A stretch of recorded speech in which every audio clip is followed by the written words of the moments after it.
warahmatullahi wabarakatuh. Selamat malam, salam sejahtera untuk kita sekalian. Selalu Om Swastiastu, Namo Buddhaya, salam kebajikan, salam bahagia, dan salam sehat serta salam rahayu untuk kita semua.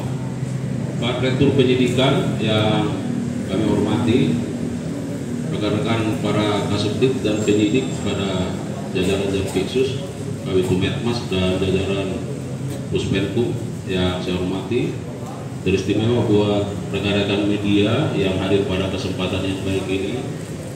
Yang pertama tentu kita memanjatkan puji syukur kehadirat Tuhan Yang Maha Kuasa karena masih terus diberikan nikmat sehat hingga pada malam hari ini kita bisa melakukan berbagai aktivitas dan termasuk melakukan preskon pada kesempatan yang baik ini. Yang kedua, kami menyampaikan terima kasih dan penghargaan yang tinggi kepada rekan-rekan media yang telah meringankan langkah atas undangan kami sebagai bentuk dukungan yang sangat berharga bagi institusi Aliansa. Rekan-rekan media, pada malam hari ini Direktur Penyidikan akan menyampaikan perkembangan penyidikan dugaan tindak pidana korupsi dalam tata kelola minyak mentah dan produk kilang pada PT Pertamina Subholding dan kontrak kerjasama tahun 2018 sampai 2023. Rekan-rekan media, sebelum Direktur Penyidikan menyampaikan rilisnya, ada beberapa hal yang ingin kami sampaikan. Bahwa yang pertama, penyidik pada jajaran Jampitsus dalam perkara ini sesungguhnya telah melakukan pemanggilan dan pemeriksaan setidaknya terhadap 273 saksi dan ada 16 ahli dari berbagai latar belakang keahliannya. Dan beberapa waktu yang lalu, sebagaimana kita ketahui, 9 orang sudah ditetapkan tersangka dan saat ini berkas perkaranya sudah dilimpahkan ke tahap penuntutan. Dan kita harapkan dalam waktu dekat akan bisa dilimpahkan ke pengadilan oleh jaksa penuntut umum. Dalam perkembangannya, dalam pemeriksaan terhadap 273 saksi, bahwa penyidik menemukan fakta-fakta terkait dengan adanya keterlibatan berbagai pihak lain. Oleh karenanya, penyidik tentu setelah melakukan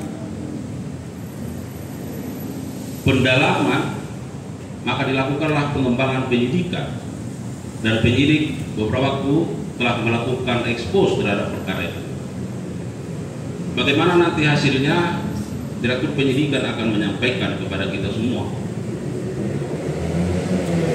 Oleh karenanya, rekan-rekan media, mari kita simak bersama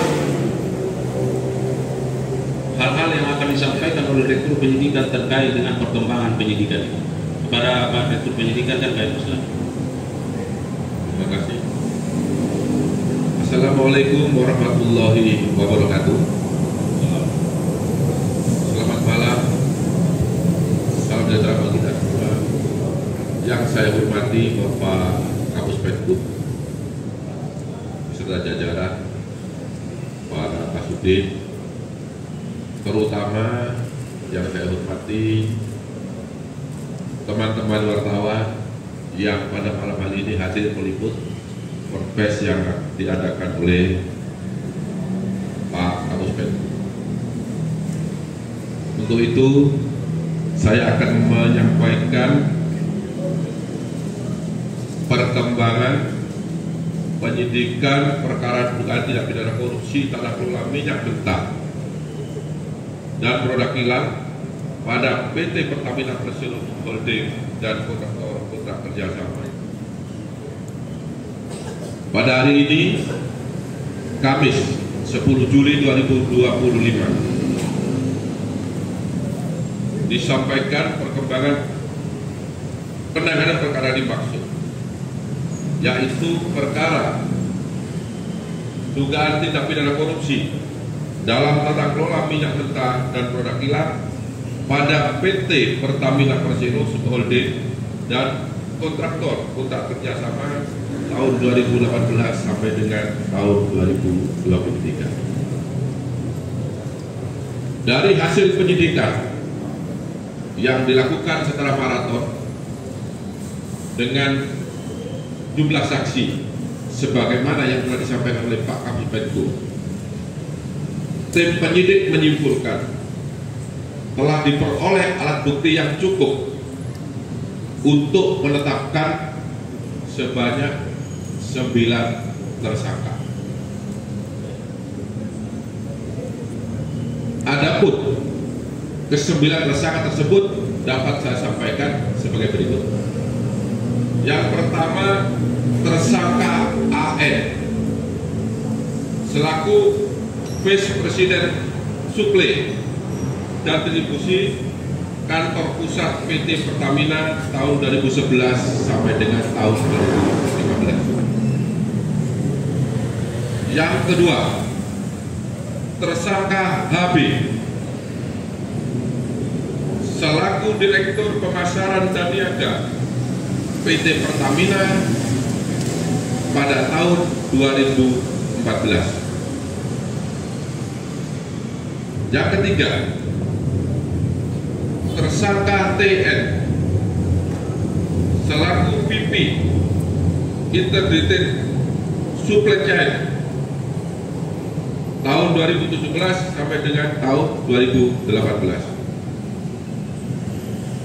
Kemudian tersangka DS selaku VP Crude and Product Trading IST Kantor Pusat PT Pertamina Persero yang menjabat sejak tahun 2019 sampai dengan 2020. Yang kelima, tersangka AS selaku Direktur Gas Petrochemical and New Business PT Pertamina International Shipping.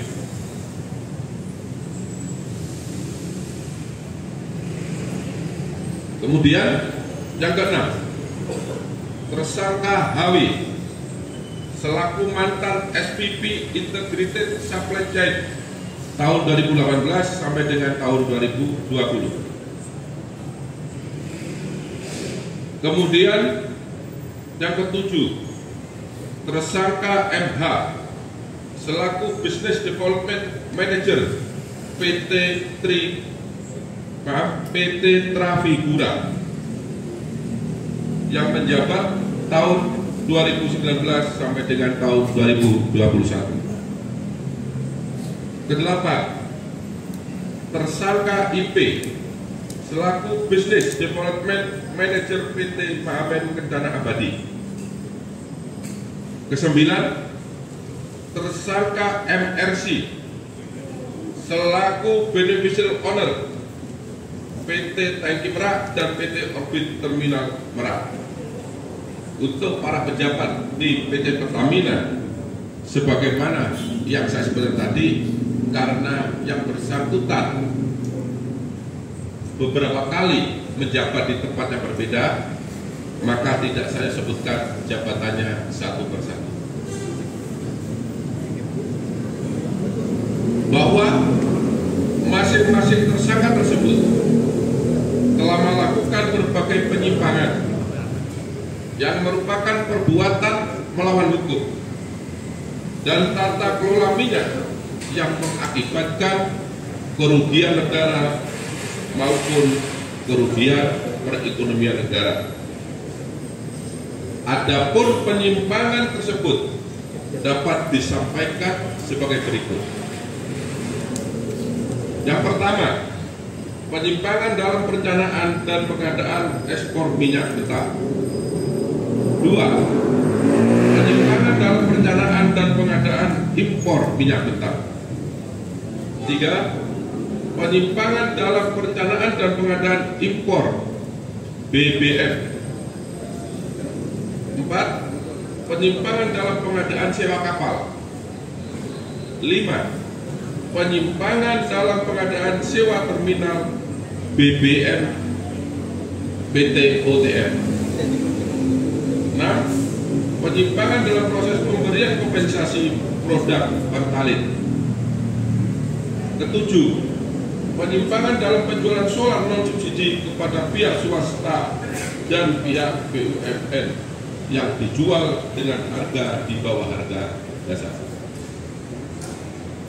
Adapun peran masing-masing tersangka dalam melakukan perbuatan melawan hukum yang mengakibatkan kerugian keuangan negara dan kerugian perekonomian negara dapat disampaikan sebagai berikut.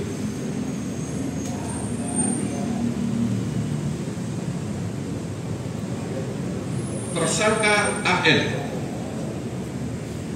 memiliki beberapa peran, yaitu melakukan proses penyewaan OTM secara melawan hukum dengan menghilangkan hak kepemilikan Pertamina dan harga yang tinggi di dalam kontrak pengadaan.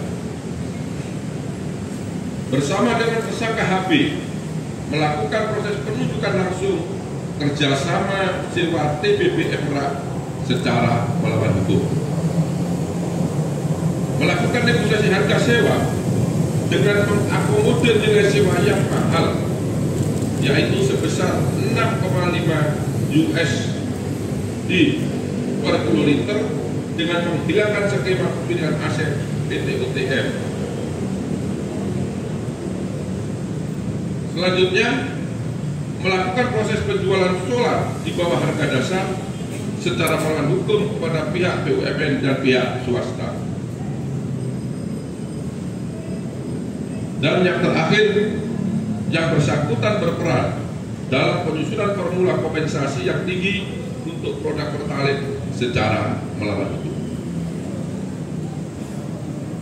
Tersangka HB bersama dengan tersangka AN mengakomodir penawaran dan melakukan proses penunjukan langsung bersama TBB Emra secara melawan hukum dan seharusnya dilakukan dengan cara pelelangan.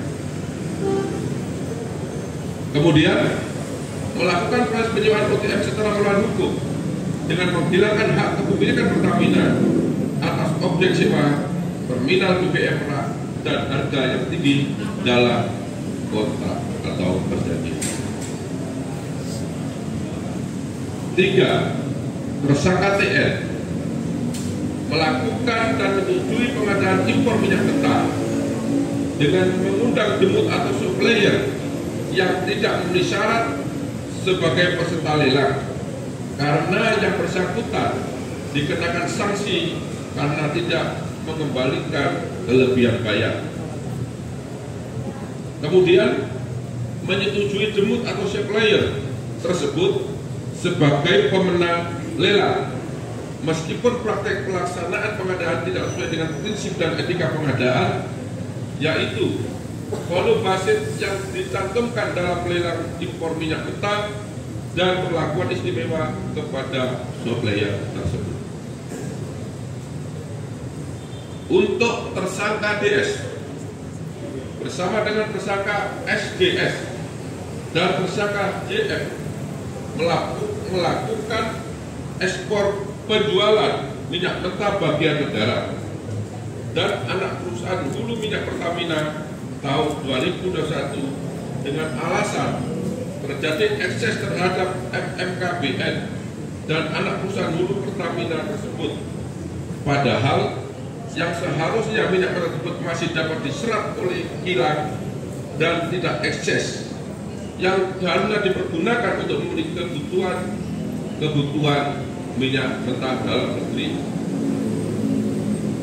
Kemudian di waktu yang sama, DS bersama dengan tersangka SDS dan tersangka JF melakukan impor minyak mentah dengan jenis yang sama dari luar negeri dengan harga yang lebih mahal.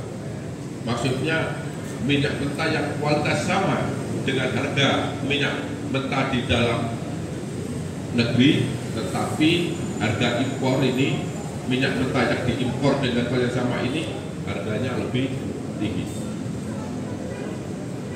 Untuk tersangka AS bersama-sama dengan tersangka SDS dan tersangka DW bersepakat menambah dan menaikkan nilai sewa kapal sebesar 13%. dari nilai sewa kapal Olimpik Luna dari Afrika ke Indonesia dengan maksud agar harga pengadaan sewa kapal bisa di-up menjadi 5 juta US dollar Amerika yang seharusnya berdasarkan harga publikasi atau harga APS hanya sebesar 3.765.712 US dollar Amerika.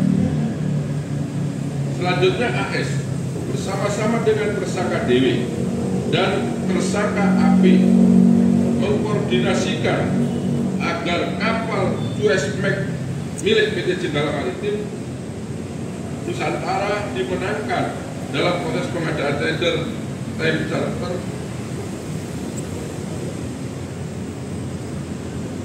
di PT Pertamina International Shipping dengan cara mencantumkan syarat yang hanya bisa dipenuhi oleh kapal Suezmax milik PT Jenderal Maritim Nusantara. Kemudian tersangka HW melakukan kesepakatan dengan tersangka MH dan tersangka EC untuk melakukan penunjukan langsung kepada Trafigura Asia Trading sebagai penyedia dalam pengadaan produk gasolin untuk kebutuhan semester pertama tahun 2021. Padahal seharusnya pengadaan tersebut dilakukan oleh proses lelang khusus di mana semua mitra atau demuk diundang untuk mengikuti tender atau lelang. Tetapi dalam kenyataannya Trafigura Asia Trading tidak terdaftar sebagai mitra atau demuk Pertamina yang seharusnya tidak dapat mengikuti pengadaan atau lelang. Kemudian HW menyetujui dan menandatangani kontrak penjualan solar kepada pihak swasta yang diketahui bahwa harga dalam kontrak tersebut di bawah harga dasar. Yang ketujuh, tersangka MH bersama-sama dengan tersangka HW dan EC bersepakat memenangkan kepada Trafigura Asia Trading dengan penunjukan langsung secara melawan hukum dalam pengadaan produk gasolin untuk semester pertama tahun 2021, yang mana diketahui bahwa Trafigura Asia Trading tidak terdaftar sebagai mitra atau demuk di PT Pertamina Patra Niaga yang seharusnya tidak dapat mengikuti atau tidak dapat diikutsertakan sebagai peserta lelang atau pengadaan.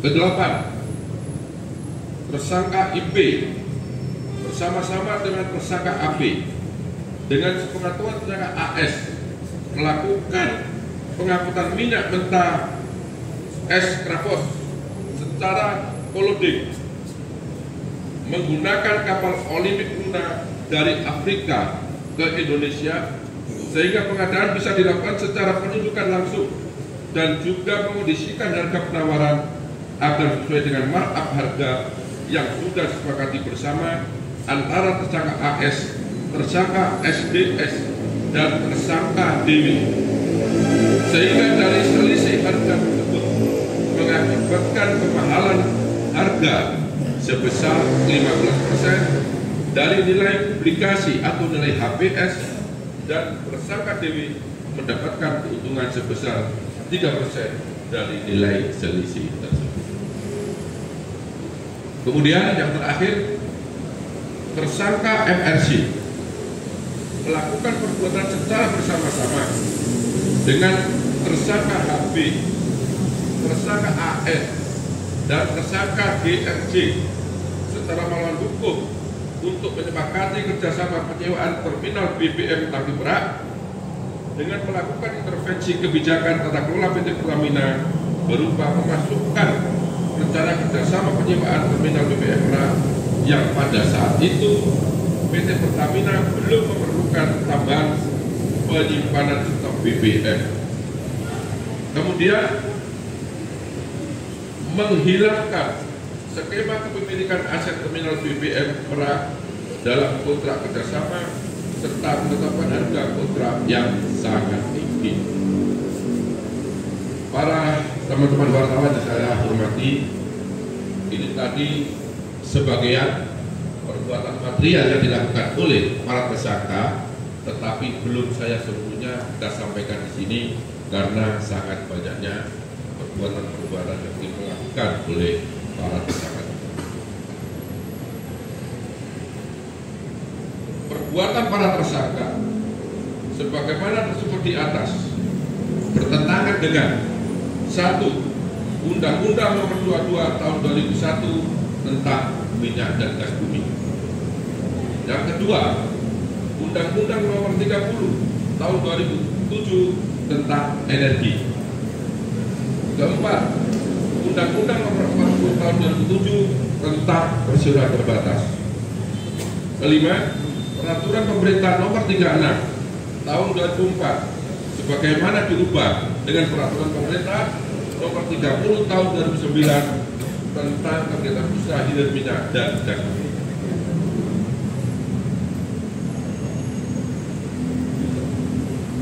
Yang kelima, Permen BUMN Nomor 01/FBU/2011 sebagaimana diubah melalui Permen BUMN Nomor 09/FBU/2012 tentang penerapan tata kelola perusahaan yang baik pada BUMN.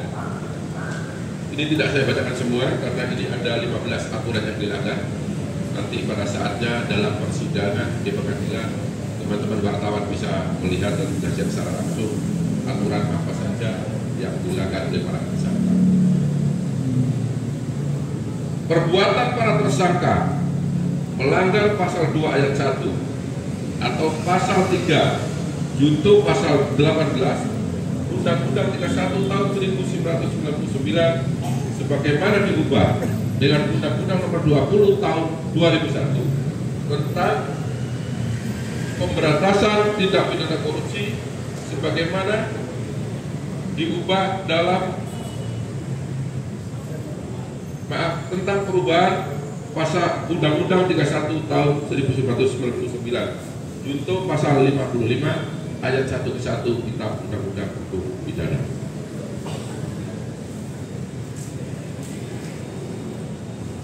Selanjutnya, setelah dilakukan pemeriksaan kesehatan, para tersangka dinyatakan sehat baik jasmani maupun rohani, dan selanjutnya tim penyidik melakukan penahanan terhadap 9 tersangka tersebut untuk 20 hari ke depan. 8 tersangka tersebut untuk 20 hari ke depan terhitung mulai tanggal 10 Juli 2025 hari ini.